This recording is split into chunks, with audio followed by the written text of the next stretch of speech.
Hello and welcome to this session of Digital Learning Day. My name is Jeff Good. I'm the Chief Education Technology Officer for PBS Western Reserve located in Kent, Ohio.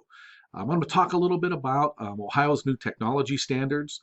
At the end of this presentation, I will be sharing with you a code so that you can apply it to a Google form to receive CEU opportunities.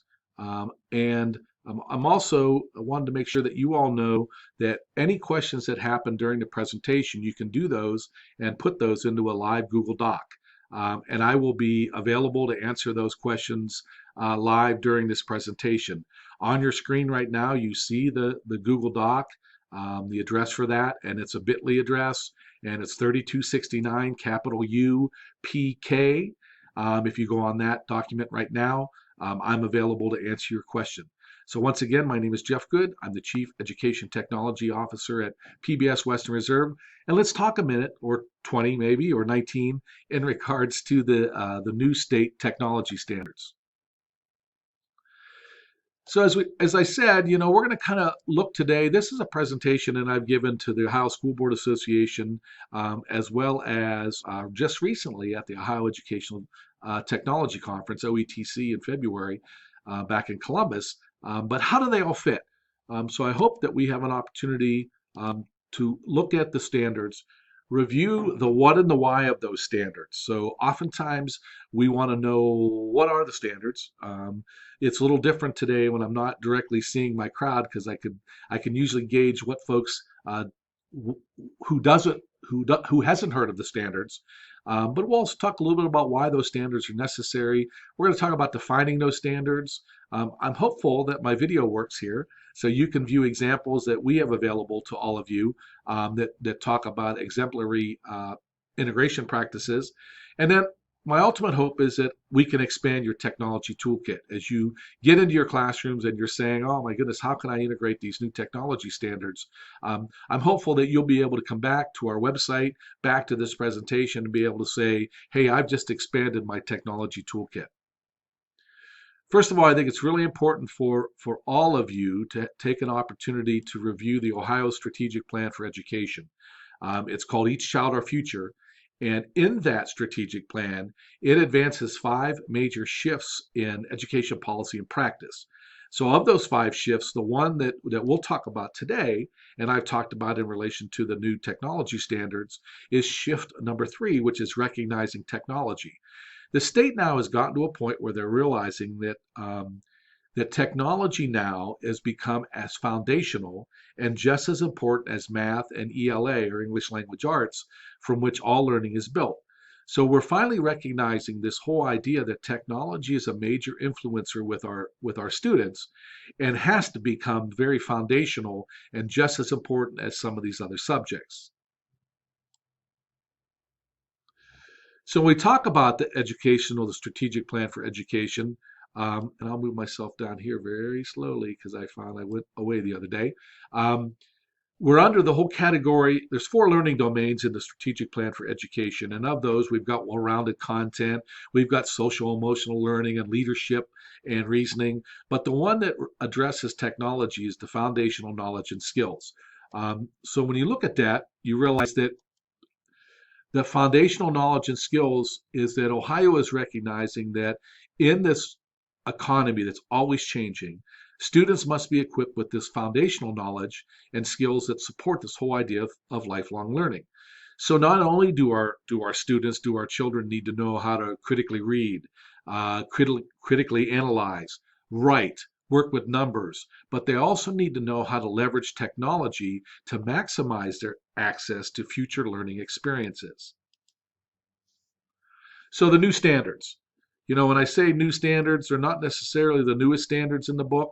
The standards right now, we had a set of standards in 2002. If you remember correctly, and a lot of our old timers out there, they'll remember that there was this big, thick phone book that was 200 plus pages that dealt with the Ohio technology standards. Since then, and I guess it's a common thread in that when we look at the technology standards, just like with any standards, is the first thing we have to do is we really need to define what the students need to know. And so what we're looking at, whether it's the old standards or the new standards, is what do the students need to know to succeed in a technological world? So things like higher order thinking, things like how do our students process and analyze and evaluate and apply skills and apply information? Once again, we talk about lifelong skills. How can, in this technological world, our students never quit learning? So this whole lifelong skills, as well as skills that they can acquire that apply today, tomorrow, and down the road.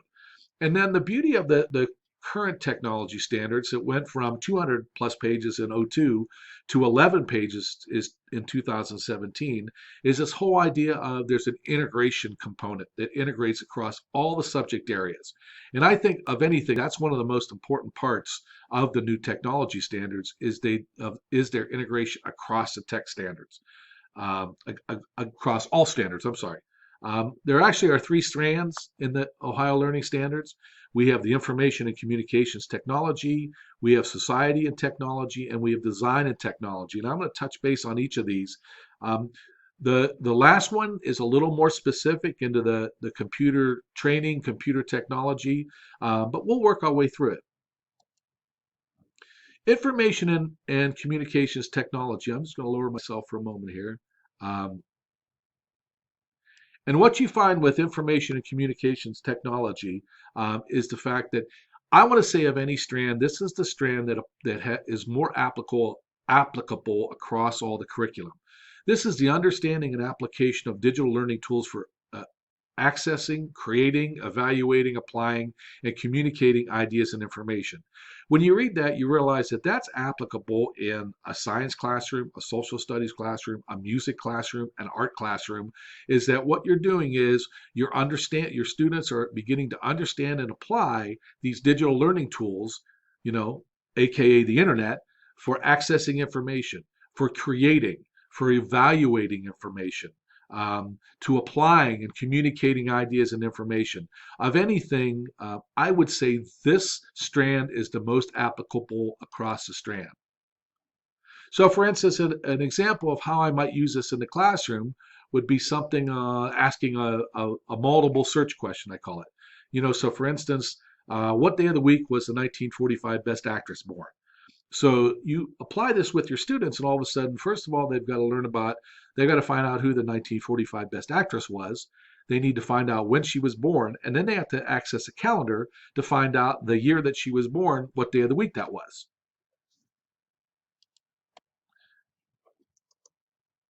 Society and technology is the second strand, and it talks about that interconnectedness of technology, self, society, natural world. This is probably one that is a little less cross-curricular across the curriculum as the first strand. But once again, you begin to see this whole idea of digital literacy, of hacking, of technology applications across and their impact on society, on their ethical use. So you begin to see in this strand the whole concept of society and technology and how technology affects that.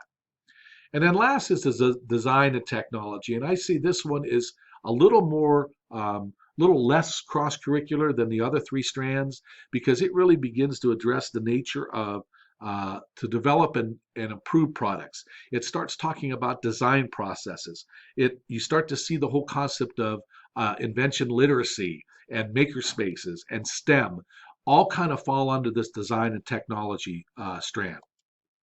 So, for instance, there's a game out there called Disruptus, and you can find it on Amazon.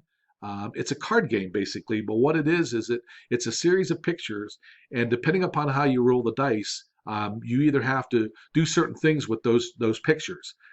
In this situation, there's a create side to it, and you draw two cards, and then you have to have your students, or in this case, I did it. You got to come up with take parts from each of these items and create a new item. So I've got a baby carriage, I've got a weight machine, and what I did was I created a baby playing airplane machine. And it's kind of the best of both worlds. I took some parts from the carriage, I took some parts from the weight machine, and instead of having to play airplane with my baby, I have an opportunity for him to play airplane and for me to get a workout at the same time. So that's an idea of kind of that design thinking, that invention literacy. And when I do this presentation in front of folks, I often have them begin to look and say, okay, what would I do? What would I create here if I had a bicycle and a shopping cart? So with your students, you want to take parts from each of these items and create a brand new item. It's amazing what your students will come up with. Once again, the name of that game is Disruptus, and you can find it on Amazon. So what does it all look like in the classroom? Now, hopefully these are some examples of how our teachers, and I'll show you the resource later, of how they're beginning to integrate this technology with their students in our classrooms.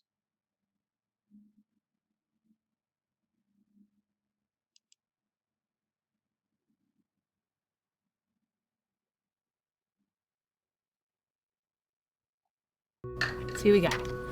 Yeah. Yep, I like that one better. That one has better labels, so that's the one you should use. Budding authors capture their illustrations for a book that will be seen far outside the walls of East Canton Elementary. The pages of this book from the 3rd grade accelerated readers class are published online for anyone to see. I think it's actually pretty cool because that way other people can see what I've done. So they'll have an authentic audience so other people can look at their book. Their parents can go home and look at their book. Sometimes when they do a poster, the poster kind of just is hung up on the wall. We might see it passing in the hallway. So that gives you an idea. The ICT strand obviously is that standards alignment where we're working with our students and they're using search techniques to locate information. They're creating an artifact. They're using digital tools to do that, and they're producing and publishing information to a live audience. It's kind of that peer review. The quote I pulled from this video is, because of technology, every kid was able to work at their own level.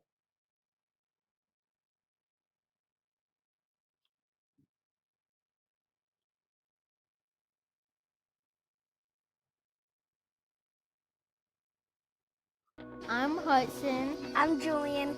and we are trying to learn new facts about volcanoes and different landforms. I'm looking at Liam and Jada's marine project.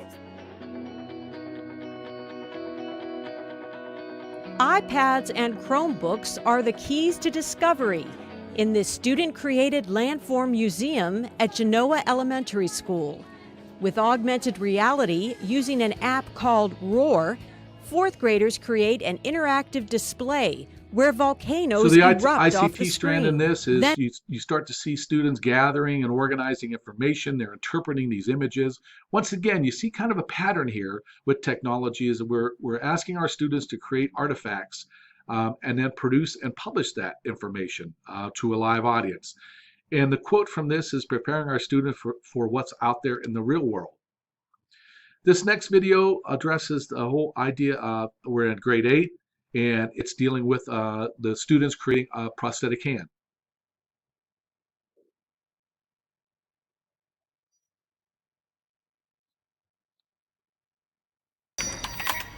Medium, long, short. Yeah.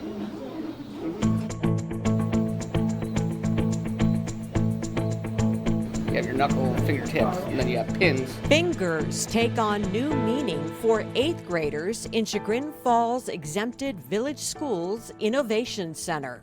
It was really interesting how we could create a prosthetic hand. You would never think of a traditional. So once again, as I talked earlier like about that. the design and technology strand being a little more specific, not necessarily as cross-curricular, but you start to see 8th grade students, and as the quote says, learning how engineers think, because they're really applying and completing a design process. They're looking at a problem, a community problem, or individual problem. They're researching. They're demonstrating the solutions to complex problems. Students start to realize that they have to collaborate, and they begin to think of things in a systems way. And once again, it's all about collaboration. Your next one talks about kindergarten and how they're integrating technology at Eastwood local schools. Using an app called Osmo, the kindergartners experience AR, or augmented reality. As they push tiles into place, they see them appear on the screen. We're trying to figure out the first letter of the word. H. it's not just them sitting with a screen, but that they're able to actually physically hold those tiles, or with the tangrams, physically move those shapes or the numbers. They can actually touch the dots on the numbers if they need to count them to find the sum, or the words, and they're physically moving that because that's using a whole different part of that brain. A Day with My Horse by Carmen.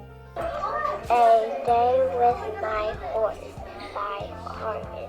Using an app called Book Creator, the children become online authors. They learn how to work with a template, Keeping in designing mind this their is own kindergarten. literary creations. And look at all the basic technology skills that these students are learning. They've been given a defined task. They're using those basic skills. They're applying those digital learning tools. With guidance, they're creating an artifact. They're creating a book. They're using visuals to clarify and add to their knowledge. And once again, that's at the kindergarten level. And we go to the other extreme, where we go into the high school level and virtual Spanish.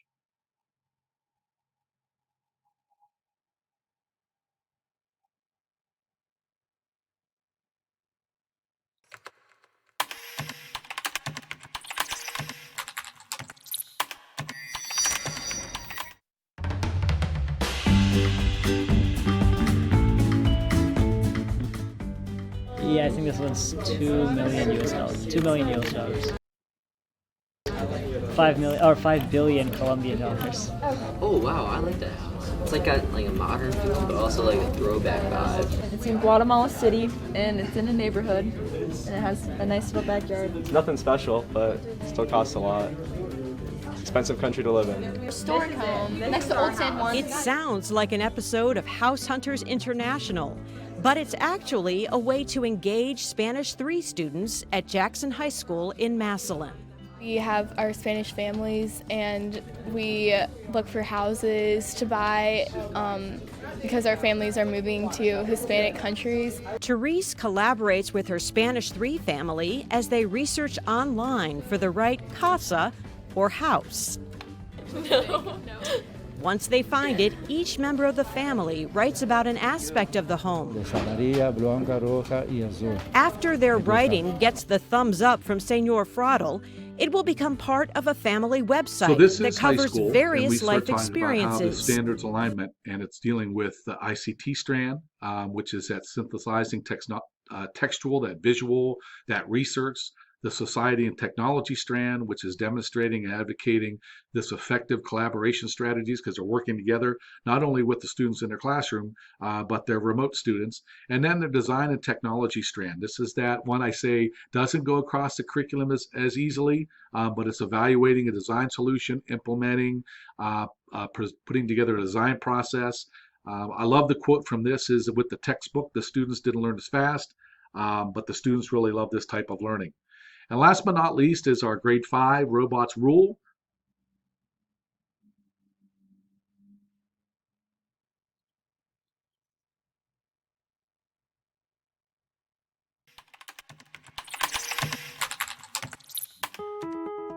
Oh, he goes really slow right there. Now he goes back. You're ruining your time. It's pretty cool because you can do all this code and make them go really fast and make them do cool tricks. Oh, yeah. I see. It's fun learning instead of learning like learn, which is everyone thinks that's boring. I think a lot of teachers should do this, honestly. Getting these resources really has helped me to be more creative as a teacher and think of ways to use them. So this is and how grade to help my kids 5, understand and you really can see that the students with the concepts. Ozobots, they're using digital learning tools, they're interpreting images, they're organizing their observations. If you watch this video a little bit more, the student has to find a way to increase the speed as a Ozobot moves its way across a path. The bottom line is it's developing their understanding, and then these students can see it in action. So where do I find all these resources? You can find all these resources are available on our website, and it's westernreservepublicmedia.org, and it's under the Teaching with Tech banner. And then your participation code in this is NTS15, all capitals. So apply that when you apply with your Google form. And once again, I thank you all My name is Jeff Good. I'm the Chief Education Technology Officer for PBS Western Reserve, saying once again thank you, and thank you for participating in Digital Learning Day.